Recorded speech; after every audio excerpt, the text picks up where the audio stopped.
मेरा नाम राखी है।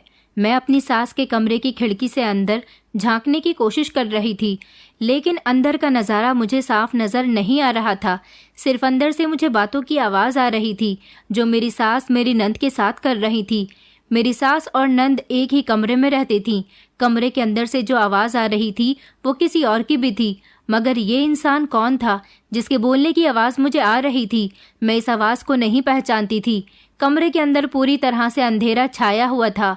खिड़की से मुझे सिर्फ बोलने की आवाज़ सुनाई दे रही थी, मगर कोई दिखाई नहीं दे रहा था। कुछ देर के बाद मेरी सास ने कमरे की लाइट ऑन की तो ये देखकर मैं दंग रह गई थी कि अंदर कोई मर्द आया हुआ था। इसके बाद जो कुछ मैंने देखा और जो कुछ मैंने सुना उसे देखकर मेरे होश उड़ गए थे और मेरे पैरों तले से ज़मीन निकल गई थी। मैं सोच भी नहीं सकती थी कि ऐसा भी कुछ हो सकता है। मुझे तो ऐसा लग रहा था कि मैं ज़्यादा देर तक खड़ी नहीं रह पाऊंगी, क्योंकि मैं प्रेग्नेंट थी और मेरी हालत बहुत ख़राब हो रही थी। जो कुछ मैंने सुन लिया था उसके बाद तो मेरे लिए खुद को संभालना भी बहुत मुश्किल हो गया था। मैं चाहती थी कि मुझे कोई सहारा देने वाला मिल जाए ताकि मुझे मेरे कमरे तक पहुंचा दे, क्योंकि मैं अपने पैरों पर ठीक से खड़ी भी नहीं हो पा रही थी। जिस खामोशी से मैंने कमरे का नज़ारा देखा था, इतनी खामोशी से ही मैं वहां से पलटकर अपने कमरे में चली आई थी। अपनी सास के कमरे से मेरे कमरे तक का सफ़र करना मेरे लिए बहुत मुश्किल हो गया था, जबकि लगभग 14-15 कदम की दूरी पर मेरा कमरा बना हुआ था। मेरे कदम लड़खड़ा रहे थे। बात मेरी सोच से भी कहीं ज़्यादा हद तक आगे की थी। मेरी हालत बिगड़ती जा रही थी और मेरी कुछ समझ भी नहीं आ रहा था कि मुझे अब क्या करना चाहिए। मेरे प्रेग्नेंट होते ही न जाने मेरा पति मुझे कहाँ छोड़कर चला गया था। मेरे पास मेरा अपना कोई ऐसा मौजूद नहीं था जिसे मैं अपनी परेशानी के बारे में बता सकती या फिर इस सच्चाई के बारे में बताती। मेरी हालत तो लगातार बिगड़ती चली जा रही थी। पिछले कुछ दिनों से मैं डिप्रेशन का शिकार थी, लेकिन अब मेरा डिप्रेशन और ज़्यादा बढ़ चुका था। जो मैंने कुछ अपनी आंखों से देखा था, अगर मैं किसी और के मुंह से सुनती तो शायद मैं कभी यकीन न कर पाती, मगर मैंने अपने ही कानों से सुना था। इसलिए मुझे पक्का यकीन हो गया था कि मैंने जो कुछ भी सुना है वो गलत नहीं है। मैं एक मिडिल क्लास फैमिली से बिलोंग करती थी। मेरी शादी एक ऐसे घर में हुई थी जिनको मैं पहले जानती भी नहीं थी। मैं शहर में रहती थी और मेरी शादी हमारे शहर से कई किलोमीटर दूरी पर बने हुए एक छोटे से गांव में हुई थी। मैंने एमए किया हुआ था, मगर मुझे नहीं पता था कि एक दिन मेरी ज़िंदगी मेरे साथ इतना बड़ा मजाक करेगी कि मैं बेवकूफ़ बनकर रह जाऊंगी। मेरी उम्र 27 साल थी। सुना था कि गांव में जल्दी ही लड़कियों की शादी कर दी जाती है, मगर मेरा होने वाला पति अपनी माँ से यही डिमांड करता था कि उसे शहर की पढ़ी लिखी लड़की चाहिए। इसलिए उसकी माँ अपने बेटे के लिए शहर की लड़की देखने पर मजबूर हो गई थी। मेरी शादी की उम्र हो गई थी। मेरे घर वाले मेरे लिए रिश्ते तलाश करना शुरू कर रहे थे, मगर फिर मेरे पापा के एक दूर के रिश्तेदार ने मेरे पति के रिश्ते के लिए बताया था। वो मेरे पति और उसकी फैमिली को अच्छे तरीके से जानते थे, इसलिए लड़के वाले हमारे घर मुझे देखने के लिए आ गए थे। मेरे मम्मी पापा को जब पता चला कि ये रिश्ता गांव से आ रहा है, उन्होंने साफ इनकार कर दिया था, मगर हमारे दूर के रिश्तेदार की ज़्यादा जिद पर पापा को एक बार लड़के वालों से मिलने की चाहत जाग रही थी, इसलिए उन्होंने मुझे देखने के लिए भी यहाँ पर बुला लिया था। मैंने शहर में रहते हुए अपनी ज़िंदगी को बहुत खुलकर एंजॉय किया था। मुझ पर किसी तरह की कोई पाबंदी नहीं लगाई जाती थी। मेरी फैमिली भी पढ़ी लिखी थी, इसलिए मुझे फुल आज़ादी दी जाती थी। मैं अपने पेरेंट्स के घर में रहते हुए अपनी ज़िंदगी को अपने हिसाब से जी रही थी। मेरी एक बहन की शादी दुबई में और दूसरी बहन की शादी मुंबई में हुई थी। हम 3 ही बहनें थे और 2 भाई थे। दोनों भाई अभी छोटे थे। अब मेरी शादी का नंबर था। जब लड़के वाले मुझे देखने के लिए आए तो पापा को लड़का और उसकी फैमिली अच्छी लगी थी। जब उन्होंने अपने गांव का नाम बताया तो मेरे पापा बहुत खुश हुए थे, क्योंकि मेरे पापा उस गांव में अपने बचपन के समय आते जाते थे। तभी से वो गांव उनका फेवरेट हो गया था। इसलिए उनका कहना था कि वो आंख बंद करके इस गांव में अपनी बेटी की शादी कर देंगे, क्योंकि ये बहुत सादे और सिंपल लोगों का गांव है। यहाँ के लोग अपने घर की बहू बेटियों को बहुत खुश रखते हैं और ना ही गांव में किसी भी चीज़ की रोक टोक है। मेरे पापा ने मेरा रिश्ता फाइनल कर दिया था। अब मैं अपने पापा की जिद के आगे कुछ नहीं कह सकती थी। लड़का देखने में बहुत अच्छा था। उसकी फैमिली छोटी थी। उसकी सिर्फ एक छोटी बहन और माता पिता के अलावा कोई भी नहीं था। सुना था कि घर भी बहुत बड़ा है और लड़का अच्छी नौकरी करता है, नौकरी करने के लिए वो शहर में ही आता है। उसके पास अपनी गाड़ी है। वो सुबह को अपने घर से निकलता है और शाम के 5 बजे तक घर वापस आ जाता है। इस तरह मुझे रिश्ते के बंधन में बांध दिया गया था। मेरा रिश्ता विशाल नाम के लड़के के साथ तय हो गया था और मेरे घर वाले भी इस रिश्ते के लिए राजी थे। दोनों ही परिवार हमारे रिश्ते से बहुत खुश थे। मैं देखने में खूबसूरत थी, इसलिए लड़के के घर वालों ने मुझे देखते ही पसंद कर लिया था। मैं शादी होकर जब अपने ससुराल आई तो गांव देखने के लिए बहुत एक्साइटेड थी, क्योंकि मैंने तो कभी गांव देखा ही नहीं था। मुझे शादी जैसे बंधन में बांध दिया गया था, एक रिश्ता जिसमें जिम्मेदारियों की गठरी बांधकर औरत को बड़ी सावधानी के साथ कदम उठाने पड़ते हैं। मेरे ससुराल में मेरी छोटी नंद और सास ससुर के अलावा कोई भी नहीं था। उन्होंने बहुत मोहब्बत और प्यार से मुझे अपने घर में रखा हुआ था। मुझे अपने पापा की बात याद आ रही थी, जिन्होंने कहा था कि इस गांव में बहू बेटियों को खुश रखा जाता है। ये बात बिल्कुल सच थी। मेरी सास ही इस घर में मेरे लिए बड़ी थी। घर में उनका ही फैसला चलता था। वो मेरा बहुत ख्याल रखती थी और गांव के हर रस्म रिवाज के बारे में भी वो मुझे एक एक बात बताती रहती थी। मेरी नंद मेरे पति से छोटी थी। वो अपनी ससुराल में नहीं रहती थी, क्योंकि उसका पति दुबई में काम करता है और वो अपने पति के साथ दुबई नहीं जाना चाहती, इसलिए वो अपने मायके में ही रहती है। लेकिन मैं जब से शादी होकर यहाँ आई थी, मैंने उसको गुमसुम देखा था। उसके पति को गए हुए अभी 2 महीने ही हुए थे, जबकि मेरी शादी को 1 महीना होने वाला था। वो मुझे बहुत परेशान सी दिखाई देती थी और जब भी मैं उससे कुछ पूछने की कोशिश करती तो वो मुझे टाल दिया करती थी। मेरी नंद बहुत अच्छी थी। वो बिल्कुल भी चालाक नंदों की जैसी नहीं थी। मुझे बहुत प्यार करती थी और मेरी बहुत इज्जत किया करती थी, क्योंकि मैं उसकी बड़ी भाभी थी। एक दिन वो किचन में मेरे साथ काम करते हुए रोने लगी, तो मैंने उससे पूछा कि आखिर तुम रो क्यों रही हो, तो वो मुझे कुछ भी बताने के लिए तैयार नहीं थी। मगर मैंने उससे ज़बरदस्ती पूछना चाहा कि बताओ ना स्वाति, क्या बात है, तुम रो क्यों रही हो? क्या तुम्हें कोई प्रॉब्लम है? तो मुझे बताओ, तुम मुझे अपनी बड़ी बहन समझ सकती हो। आखिर ऐसी कौन सी परेशानी है जो तुम मुझे बताने में हिचकिचा रही हो? वो मेरी बात सुनकर मेरे करीब बैठकर रोने लगी थी। वो कह रही थी कि भाभी, मैं आपको परेशान नहीं करना चाहती, क्योंकि आप भी तो यहाँ अभी नई नई आई हो। लेकिन इस गांव में एक अजीब सा रिवाज है कि जब भी किसी औरत के पास गुड न्यूज़ होती है और वो औरत प्रेग्नेंट होती है, तो उसके पति को उसे छोड़कर जाना होता है। उसका पति उससे कोई कांटेक्ट भी नहीं कर सकता और ना उसके सामने आ सकता है। अगर पति अपनी पत्नी के सामने आ जाता है तो गर्भवती औरत का बच्चा मरा हुआ पैदा होता है। मेरा पति भले ही मुझसे पहले ही दूर है, मगर मैं उससे बातचीत करती हूँ। मैं नहीं चाहती कि मेरा पति मुझसे बातचीत करना भी बंद कर दे, क्योंकि मैं अपने पति से दूर तो एक मजबूरी की वजह से रह रही हूँ, मगर उससे बात किए बिना नहीं रह सकती और ना ही मैं अपने बच्चे को मरा हुआ देखना चाहती हूँ। और मुझे टेंशन इसीलिए हो रही है क्योंकि मैं भी प्रेग्नेंट हूँ और ये बात मैंने अभी तक अपने पति को नहीं बताई, लेकिन कल रात उन्हें इस बारे में पता ही चल गया, क्योंकि बातों ही बातों में मेरे मुंह से अपनी प्रेगनेंसी का जिक्र निकल गया था। अब मुझे इस बात का डर है कि कहीं वो मुझसे सारे संबंध खत्म न कर दे। इतनी दूर रहने के बावजूद भी मेरी उससे बात तो होती ही है। मैं नहीं चाहती कि वो मुझसे बात करना भी बंद कर दें। अपनी नंद की बातों ने तो मुझे डरा कर रख दिया था। मैं अपने पति से बहुत प्यार करती थी, क्योंकि वो भी मुझसे बहुत प्यार करते थे और मेरा बहुत ख्याल रखते थे, और ये सब मैं सोच भी नहीं सकती थी कि वो मुझे छोड़कर जाएं और मुझसे बातचीत करना बंद कर दें। मैंने इस बात को कंफर्म करने के लिए अपनी सास से पूछा था कि ये बात सही है या नहीं, क्या गांव में सच में ऐसे रिवाज हैं? तो मेरी सास ने कहा था कि हाँ बहू, मेरी बेटी बिल्कुल ठीक कह रही है। तुम्हारे पति के होने के समय मैं और तुम्हारे ससुर ने भी कुछ ऐसा ही किया था। वो मुझसे दूर चले गए थे और पूरे 9 महीने तक ना ही उनकी मुझसे कोई बात हुई थी और ना ही वो मेरे सामने आए थे। और जब स्वाति पैदा हुई थी तब भी कुछ ऐसा ही हुआ था, मगर जब मेरा तीसरा बच्चा पैदा होने वाला था तो मुझसे 2-2 बच्चों को संभालना बहुत मुश्किल हो रहा था। इसलिए तंग आकर मैंने तुम्हारे पापा को अपनी प्रेगनेंसी के बारे में नहीं बताया था, और पूरे 9 महीने बाद जब मेरा बच्चा पैदा हुआ तो वो मरा हुआ ही पैदा हुआ था। ये बात और ये रिवाज बिल्कुल सही है। ऐसा ना करने पर बच्चा मरा हुआ पैदा होता है। इसलिए हर गर्भवती औरत के लिए इस रिवाज का पालन करना बहुत ज़रूरी है। अपनी सास की बात सुनकर तो मैं अपनी नंद की बात से भी ज़्यादा डर गई थी, और मेरा ये डर तब ज़्यादा बढ़ गया था जब मेरी नंद के पति ने उससे कोई भी कांटेक्ट नहीं किया था।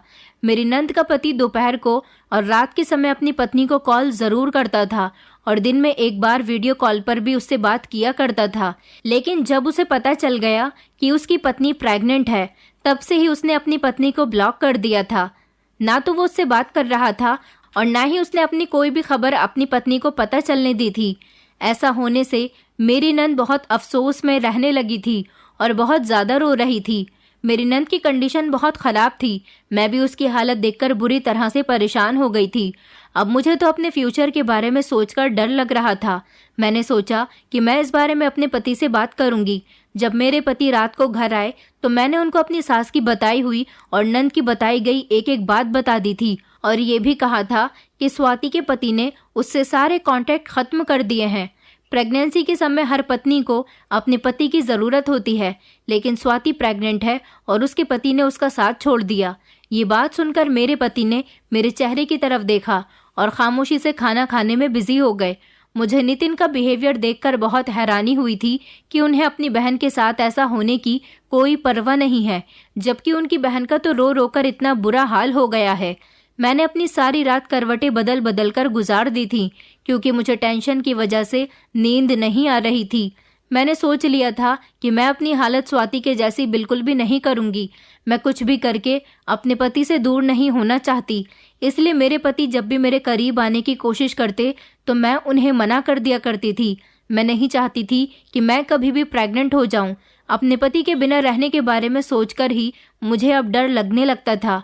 अगली सुबह मैं जल्दी ही उठ गई थी। डर की वजह से मुझे सारी रात नींद नहीं आई थी, इसीलिए मैं सुबह सवेरे ही घर की साफ सफाई करने में लग गई थी।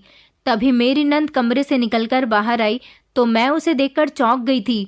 उसका हुलिया कुछ बदला बदला सा लग रहा था, लेकिन फिर मैंने सोचा कि वो अपने पति की याद में बेहाल हो गई होगी। पति उसका गया था, मगर मुझे उसकी टेंशन में सारी रात नींद नहीं आई थी। तो फिर उस बेचारी पर इस समय क्या बीत रही होगी। लेकिन उसके चेहरे पर तो अजीब से एक्सप्रेशन नजर आ रहे थे और वो मुझसे पूछ रही थी कि भाभी, आप इतनी सुबह सुबह सफाई क्यों कर रही हो। मैंने स्वाति से कहा कि मुझे तो तुम्हारी परेशानी में सारी रात नींद ही नहीं आई। ये सुनकर स्वाति कहने लगी, भाभी, ये तो इस गांव की रीत है। मैं खुद को इस काम के लिए तैयार कर चुकी हूँ। आप मेरी वजह से खुद परेशान मत हो। मेरी नंद की बातों ने मुझे हैरान कर दिया था। कोई भी औरत प्रेग्नेंट होते हुए अपने पति के बिना कैसे इस कड़े समय को पार कर सकती है। लेकिन मेरी नंद तो हमेशा से ही इसी गांव में रही थी। इस गांव में ही उसका मायका था और यहीं पर ही करीब में उसकी ससुराल थी। उसकी ससुराल में कोई नहीं था। उसका पति अकेला था, इसलिए अकेले होने की वजह से वो उसे पिछले 3 महीने पहले मायके में छोड़ गया था, ताकि वो घर में अकेली ना रह सके। लेकिन अब उसके पति ने उसका साथ छोड़ दिया था, सिर्फ एक रीत की वजह से। इसलिए उसके लिए ये बात कोई अनोखी नहीं थी। लेकिन मैंने पक्का इरादा कर लिया था कि मैं किसी भी हाल में नितिन को अपने करीब नहीं आने दूंगी। अगले दिन नितिन ने मेरे करीब आने की कोशिश की तो मैंने साफ साफ शब्दों में उन्हें कह दिया कि मैं आपके साथ संबंध नहीं बनाना चाहती। मैंने अपनी सास से कह दिया था कि स्वाति से घर का कोई काम नहीं करवाना। घर के सारे कामकाज मैं खुद देख लूंगी और वो ऐसी हालत में सिर्फ आराम करे, क्योंकि उसकी कंडीशन ठीक नहीं है। इस समय उसका पति भी उसका साथ नहीं दे रहा। मेरी बात सुनकर मेरी सास ने घर की सारी जिम्मेदारियां मुझ पर ही डाल दी थी। घर का हर छोटा बड़ा काम मैं खुद ही कर रही थी और स्वाति को भी टाइम पर खाना और फ्रूट्स दिया करती थी। नितिन का बिहेवियर दिन ब दिन अब मेरे साथ बिगड़ता जा रहा था। शायद इसकी वजह यही थी कि मैंने उन्हें खुद से दूर कर दिया था। वो देर रात तक घर आते थे और जब घर आते तो मुझसे बिना बात किए ही करवट लेकर सो जाते थे। लेकिन शायद मेरे भाग्य में आजमाइश लिखी हुई थी और 1 हफ्ते के अंदर ही मुझे ये बात पता चल गई थी कि मैं भी प्रेग्नेंट हूँ और मैंने ये बात छुपा ली। अपने पति को भी मैंने इस बारे में कोई खबर नहीं होने दी और अपने घर में भी किसी को ये बात नहीं बताई। मैं जानती थी कि इस घर के लोग मुझसे बहुत प्यार करते हैं, लेकिन मुझे डर था कि अब यही बात किसी को भी पता चली तो कहीं मेरा पति मुझे छोड़कर ना चला जाए। मैंने इस बारे में अपनी मम्मी से भी फ़ोन पर बात की थी। मेरी मम्मी मुझे अपने घर काफ़ी दिनों से मिलने के लिए बुला रही थी, लेकिन मेरा कहीं भी जाने का मन नहीं कर रहा था। मैंने मम्मी को कॉल पर सब कुछ बता दिया था। मेरी मम्मी मेरी बात सुनकर कहने लगी, ये तो गांव की बड़ी ही अजीब रीत है। मेरी मम्मी कहने लगी, कहीं तुम्हारी सास ने या तुम्हारी नंद ने तुम्हें कुछ झूठ तो नहीं बताया है। मैंने कहा, नहीं नहीं मम्मी, स्वाति के चेहरे से मुझे लगता ही नहीं कि वो झूठ बोल सकती है और मेरी सास तो बहुत अच्छी औरत है। उन्होंने भी इस रीत की वजह से अपना एक बच्चा खो दिया था, तो फिर वो झूठ कैसे बोल सकती हैं। मेरी मम्मी ने कहा था, चलो अपना ख्याल रखना, मैं तुम्हारे लिए प्रार्थना करूंगी। मगर मैं परेशान थी। इस बारे में मैंने अपने घर में भी किसी को कुछ नहीं बताया था। लेकिन मेरी सास एक तजुर्बेकार औरत थी। मेरी बदलती हुई तबीयत ने आने वाले कुछ ही दिनों में उन पर सच्चाई खोल दी थी, और ये बात जानकर उनकी खुशी के ठिकाने नहीं रहे थे कि उनकी बहू प्रेग्नेंट है। वो मुझसे कहने लगी कि मैं तो बहुत खुश हूँ, मेरी बहू माँ बनने वाली है, हमारे आंगन में भी फूल खिलेगा। ये तो बहुत बड़ी खुशी की बात है बहू। मैंने अपनी सास से माफ़ी मांगते हुए कहा कि मैंने आपसे ये बात इसलिए छुपाई, मुझे डर था कि कहीं नितिन मुझे छोड़कर न चले जाएं। मेरी सास ने मुस्कुराते हुए कहा कि तुम फिक्र मत करो, बस खुश रहा करो। मेरे दिल में अजीब अजीब तरह के ख्याल पैदा हो रहे थे, और उस समय तो मेरी कंडीशन बहुत ख़राब हो रही थी। जब देर रात तक मेरे पति घर वापस नहीं आए थे, और जब यही बात मैंने अपनी सास को बताई तो उन्होंने मेरे ससुर को पति को ढूंढने के लिए घर से बाहर भेज दिया था। और उन्होंने मुझसे ये भी कहा कि कहीं नितिन को इस बारे में पता तो नहीं चल गया कि तुम प्रेग्नेंट हो। मुझे इस बारे में कुछ भी आइडिया नहीं था, लेकिन मैं बहुत परेशान हो गई थी और रोए चली जा रही थी। मेरे ससुर को भी घर से गए हुए 1 घंटा हो गया था। ना तो वो वापस आए थे और ना ही मेरा पति वापस आया था। मेरी सास ने मुझे तसल्ली दी और कहा कि अपने कमरे में जाकर आराम करो, इस बारे में ज़्यादा मत सोचो।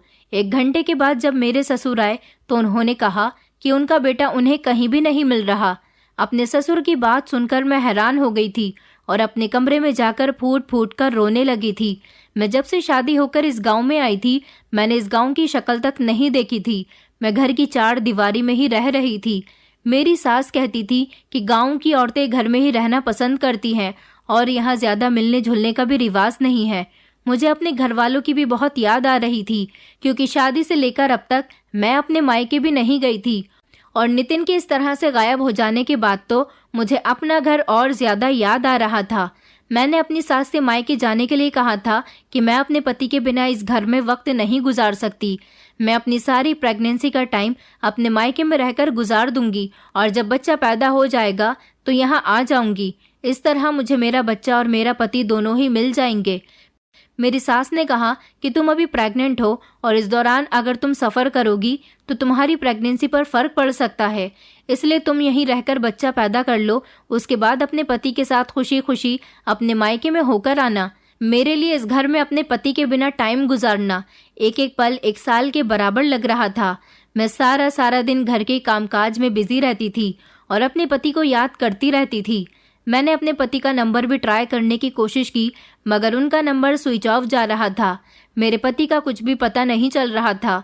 मेरे ससुर तो शुरू से ही कोई काम नहीं करते थे। जिस दिन से मैं इस घर पर आई थी, मैंने अपने ससुर को काम पर जाते हुए नहीं देखा था, जबकि वो हट्टे कट्टे थे और मेरी सास नंद घर से बाहर नहीं निकलती थी। इतने दिनों से मेरे पति घर में मौजूद नहीं थे, लेकिन फिर भी घर के हालात बिल्कुल ठीक थे। घर में किसी तरह की कोई कमी नहीं हुई थी, और हमेशा मैं इस बात को लेकर हैरान हो जाती थी कि इस घर से कोई ज़्यादा बाहर नहीं जाता, तो फिर घर के सारी ज़रूरत की चीज़ें कैसे आ जाती हैं।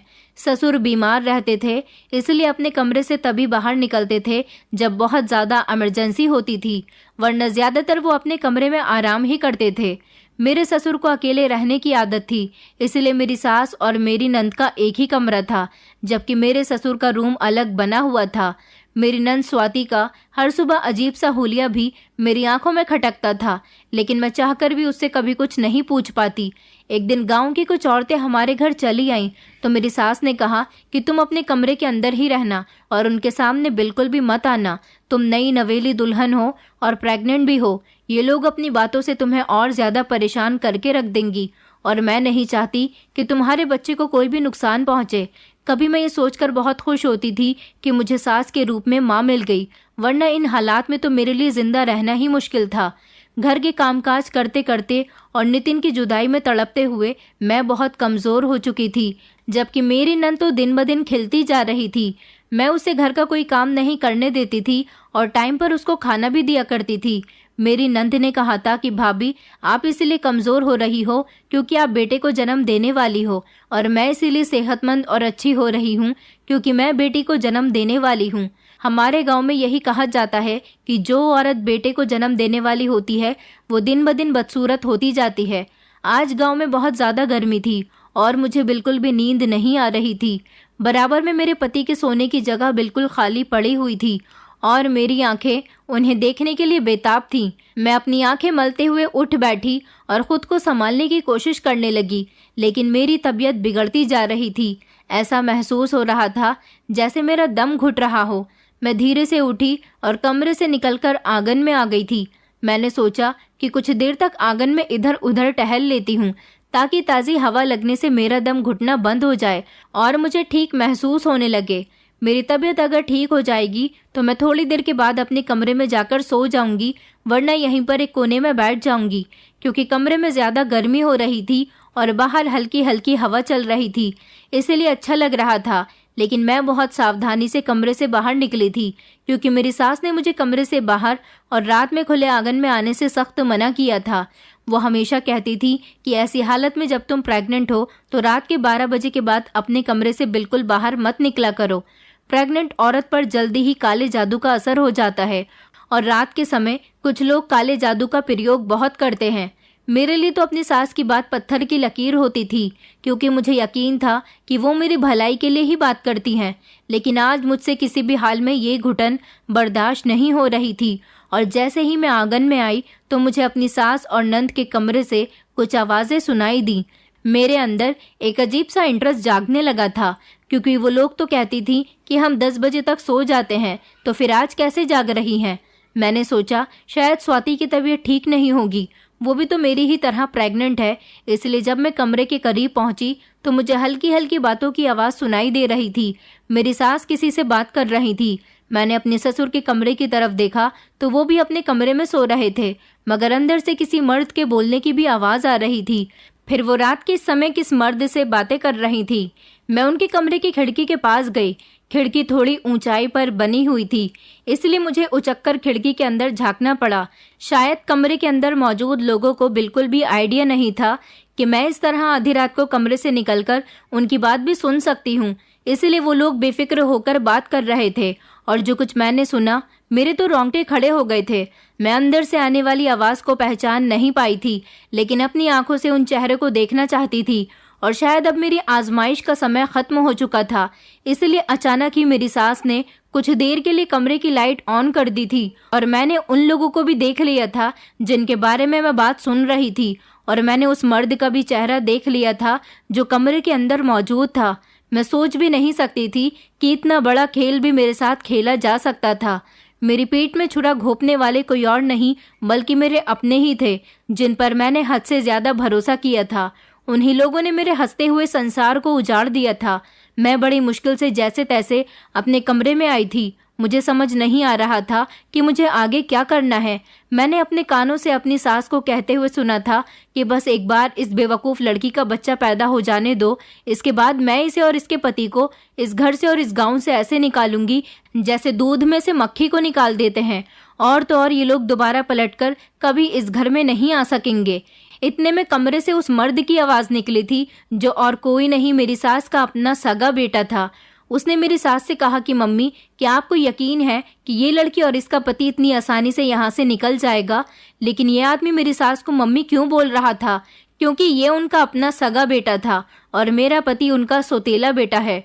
मेरी सास कह रही थी कि मैंने और स्वाति ने मिलकर ऐसा जाल बिछाया है कि सांप भी मर जाए और लाठी भी न टूटे। शादी के पहले ही दिन से हम दोनों ने उस बेवकूफ़ लड़की को अपनी झूठी मोहब्बत के जाल में बांधा हुआ है और वो ना समझ यही समझती है कि मैं उसे अपनी बेटियों की तरह प्यार करती हूँ, मैं उसका बहुत ख्याल रखती हूँ।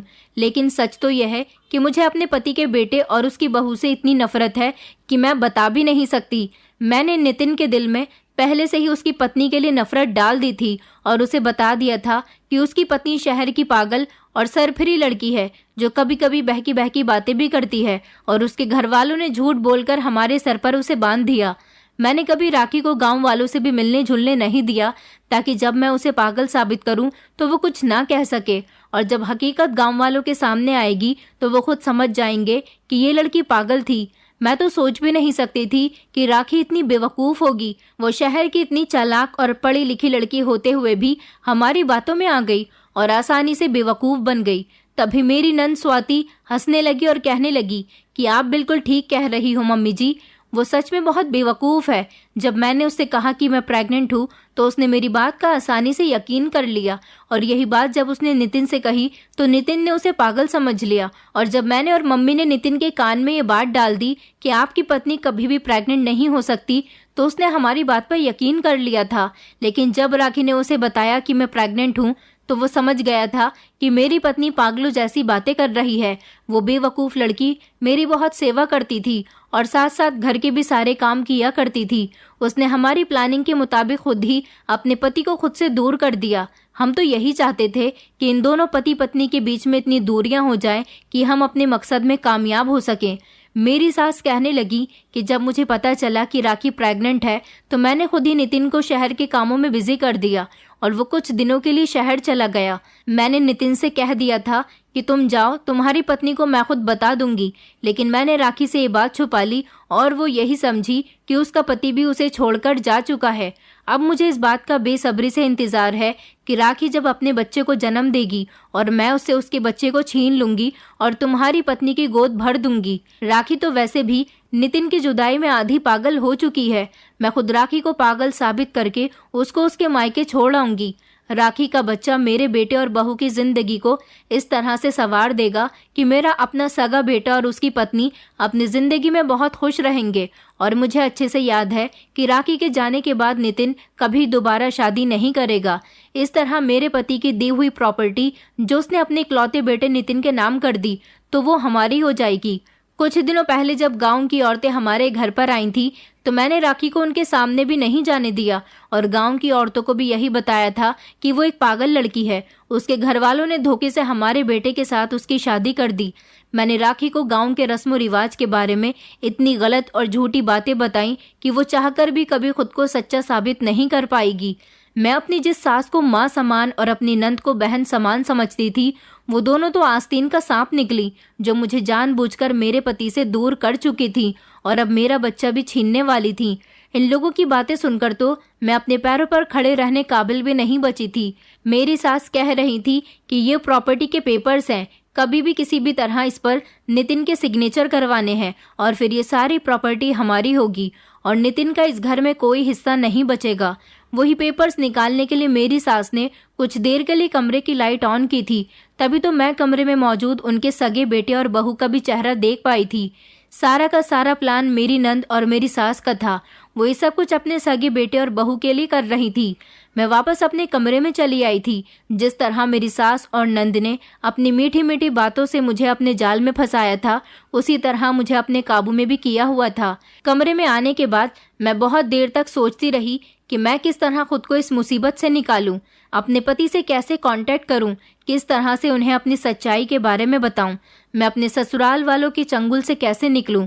मैं डरते डरते ही आधी रात को घर से निकलने लगी थी और मैंने अपने दुपट्टे को सर पर रख लिया था और पल्लू से अपने चेहरे को भी छुपा लिया था और घर से निकल पड़ी। नितिन हमेशा मुझे बताया करते थे कि इस गांव में उनका एक बहुत पक्का फ्रेंड है जो उनके साथ ही ऑफिस जाता है और हर अच्छे बुरे काम में उनका साथ देता है। मुझे उसी समय अपने पति के दोस्त का ख्याल आया। मुझे उसके नाम के सिवा कुछ भी नहीं पता था। मैं तो इस गांव की सड़कों से भी वाकिफ नहीं थी क्योंकि मेरी सास ने मुझे कभी घर से निकलने ही नहीं दिया था। मैं घर से निकली तो मेरा दिल जोर जोर से धड़क रहा था। गांव के कुत्ते मुझे देखकर भौंकने लगे थे। नितिन के दोस्त का नाम राहुल था और मुझे किसी भी तरह राहुल के घर के बारे में पता करना था जिसके थ्रू मैं नितिन को हकीकत बता सकती, लेकिन एक नाम के सहारे में कैसे उसे इतनी रात को तलाश करती। नितिन हमेशा मुझसे यही कहा करते थे कि वो आगे वाली गली में अपने दोस्त के घर जा रहे हैं, इसलिए घर से निकलकर मैं आगे वाली गली की तरफ जाने लगी थी। मैं ये भी नहीं जानती थी कि मुझे उसके घर का किस तरह से पता चलेगा, लेकिन शायद भगवान ने मेरे लिए आसानी निकाल दी थी। अब मुझे अपने पति की ये बात अचानक याद आ गई थी कि इस गांव में सरपंच जी के बाद सिर्फ राहुल का ही घर ज्यादा बड़ा है। बाकी किसी ने भी इस गांव में इतना बड़ा मकान नहीं बनाया।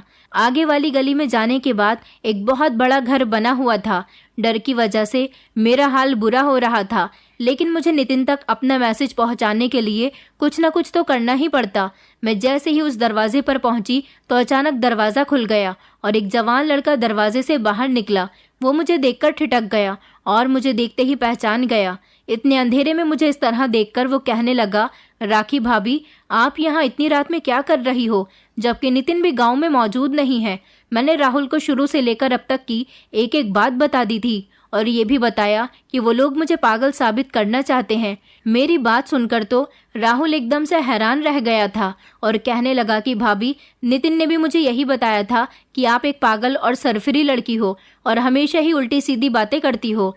मैंने कसम खाकर राहुल को यकीन दिलाया कि मैं पागल नहीं हूँ और उसे बताया कि उसकी सौतेली माँ मुझे पागल साबित करना चाहती है, जबकि मुझे तो आज पहली बार ये बात पता चली कि नितिन की माँ उसकी सगी माँ नहीं बल्कि सौतेली माँ है और उसकी बहन भी सगी नहीं, उसकी सौतेली बहन है।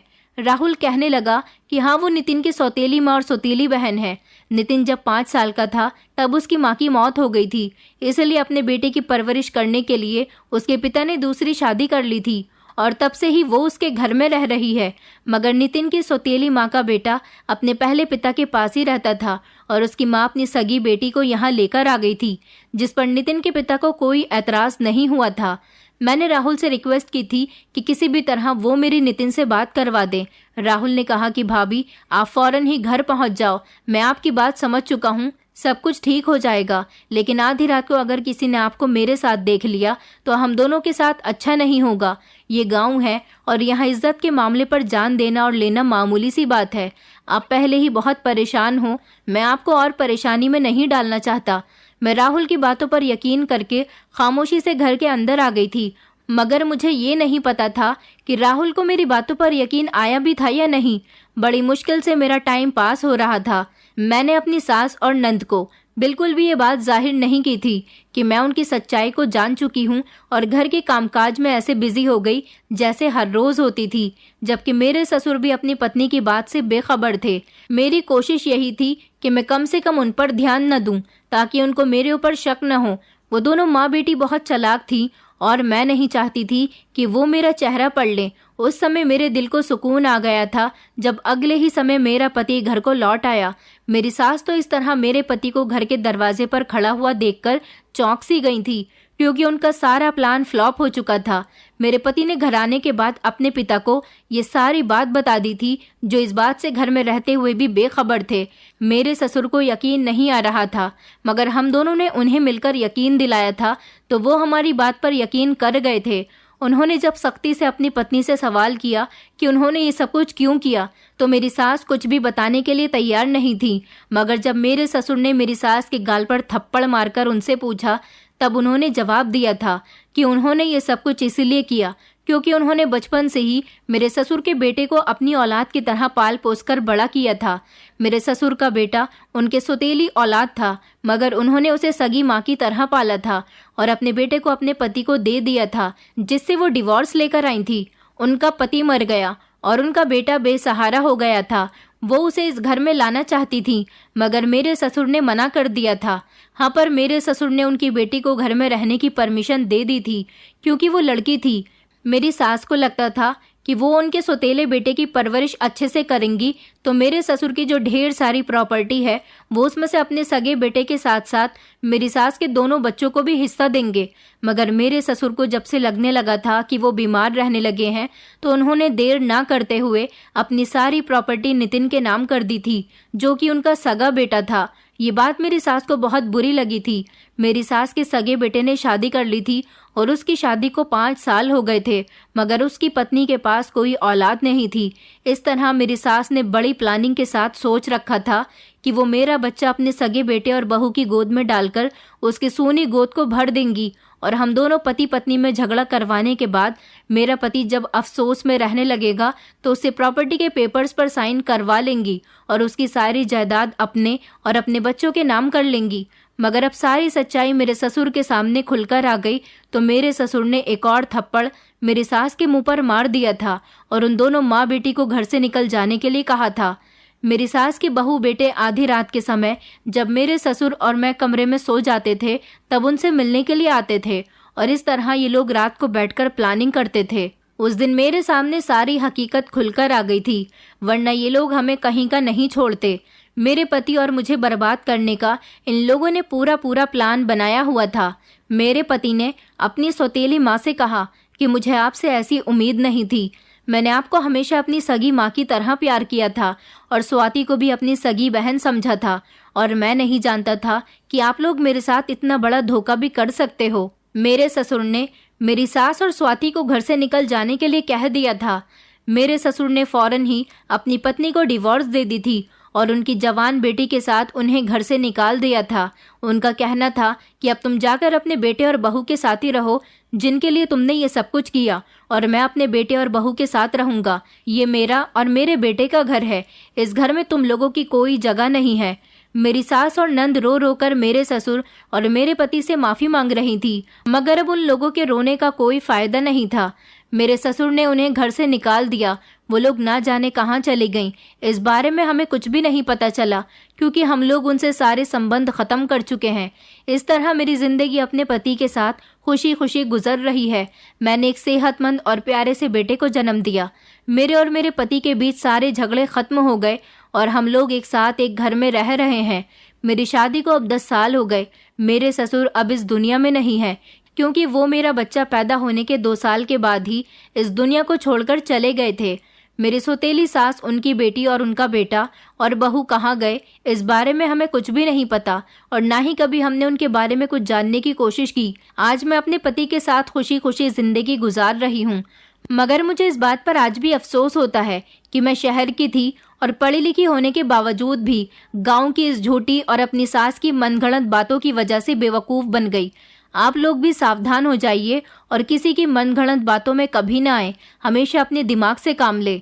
दोस्तों, उम्मीद करती हूँ आपको हमारी कहानी पसंद आई होगी। कहानी पसंद आई है तो वीडियो को लाइक करें, चैनल पर नए हैं तो चैनल को सब्सक्राइब करें, और हाँ, नोटिफिकेशन बेल को ज़रूर दबाएं ताकि अगली अपडेट सबसे पहले आपको मिले।